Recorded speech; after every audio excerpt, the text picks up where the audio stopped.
100 quintal ಹಸಿ ಅಡಿಕೆವರೆಗೂ ಬರುತ್ತೆ ನಿಮಗೆ. ಹೆಚ್ಚು ಕಮ್ಮಿ ಇವಾಗೆಲ್ಲ ಬಂದು 40ರಿಂದ 50 kg 60 kg ಇರುತ್ತೆ. ಏನಕ್ಕೆ ಅಂದರೆ ಜನ ಕೆಮಿಕಲ್ ಯೂಸ್ ಮಾಡ್ತಾ ಇರ್ತಾರೆ, ಆರ್ಗ್ಯಾನಿಕ್ ಯೂಸ್ ಮಾಡ್ತಾ ಇರಲ್ಲ. ಈಗ 20 ವರ್ಷದಿಂದ ಸಕ್ಸಸ್ಫುಲ್ ಆಗಿ ಒಂದು ಅರೆಕಾನಟ್ಟಿಗೆ ಒಂದು ಗೊಬ್ಬರಗಳು ಕೊಡ್ತಾ ಬರ್ತಾ ಇದ್ದಾರೆ. ನೋಡ್ತಾ ಇರ್ಬೋದು, ಒಂದು ಅಡಿಕೆ ತೋಟಕ್ಕೆ ಬಂದಿದ್ದೀವಿ. ಇತ್ತೀಚೆಗೆ ಏನ್ ಮಾಡಿದ್ದಾರೆ ಅಂದ್ರೆ ಒಂದು ಕೆಮಿಕಲ್ ಅಂದ್ರೆ ಏನ್ ಗೊತ್ತು, ಪೆಟ್ರೋಲ್. ಹಿಂದಿನ ಕಾಲದಲ್ಲಿ ಎತ್ತಿನ ಗಾಡಿ ಯೂಸ್ ಮಾಡ್ತಾ ಇದ್ವಿ, ಈಗ ಪೆಟ್ರೋಲ್ ಇಂದ ವೇಸ್ಟ್ ಬರೋ ಪ್ರಾಡಕ್ಟ್ಗಳನ್ನ ನಿಮಗೆ ಒಂದು ಯೂರಿಯಾ ಇರ್ಬೋದು, ಯೂರಿಯಾ NPK ಅವೆಲ್ಲ ಬಂದು ನಿಮಗೆ ವಿದೇಶದಿಂದ ಬಂದು ಇಲ್ಲಿ ಒಂದು ಬರುತ್ತಾರೆ. ನಿಮಗೆ ಗಿಡಗಳಿಗೆ ಏನ್ ಬೇಕು ಅದನ್ನ ಒಂದು ಸಪೋರ್ಟಿಗೆ ಕೊಟ್ಟಿರ್ತಾರೆ. ಮತ್ತೆ ಒಂದು ಆರ್ಗ್ಯಾನಿಕ್, ತುಂಬಾ ಜನ ಭೂಮಿ ಫಲವತ್ತತೆ ಬೇಕು ಅಂದ್ರೆ ಆರ್ಗ್ಯಾನಿಕ್ ಅಲ್ಲಿ ಬೆಳಿಬಹುದು. ಸಾವಿರಾರು ವರ್ಷದಿಂದ ನಮ್ಮ ದೇಶದಿಂದ ಆರ್ಗ್ಯಾನಿಕ್ ಆಗಿ ಮಾಡ್ತಾ ಬರ್ತಾ ಇರೋದು. ಕೆಮಿಕಲ್ ಸ್ವತಂತ್ರ ಬಂದಾದ್ಮೇಲೆ ಇತ್ತೀಚೆಗೆ ಬಂದಿರೋದು ಒಂದು ಜನಸಂಖ್ಯೆ ಆಧಾರದ ಮೇಲೆ ಒಂದು ಕೆಮಿಕಲ್ ಗೊಬ್ಬರ ಮಾಡಿದ್ರೆ. ಯಾಕೆ ಇತ್ತೀಚಿನ ಜನ ಬಂದು ಒಂದು ಸಿಟಿ ಬೀಳ್ತಾರಿಂದ ಹಸು ಸಾಕಾರಿಲ್ಲ, ಕುರಿ ಸಾಕಾರಿಲ್ಲ, ಮೇಕೆ ಸಾಕಾರಿಲ್ಲ, ಯಾರು ಸಾಕಾರಿಲ್ಲ.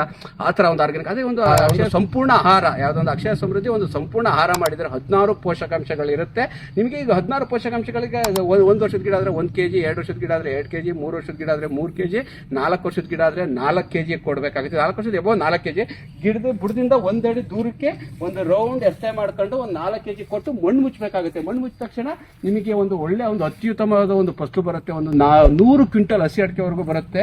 ಈಗ ನೋಡ್ಬೋದು, ಪ್ರತಿಯೊಂದು ಬೆಸ್ಟ್ ಒಂದು ರೈತರ ಚಾಯ್ಸ್ ಅಂದ್ರೆ ಅಕ್ಷಯ ಸಮೃದ್ಧಿ ಅಂತ ಆರ್ಗ್ಯಾನಿಕ್ ಫರ್ಟಿಲೈಸರ್ ಸಿನ್ಸ್ 2007 ಇಂದ ಇದೆ.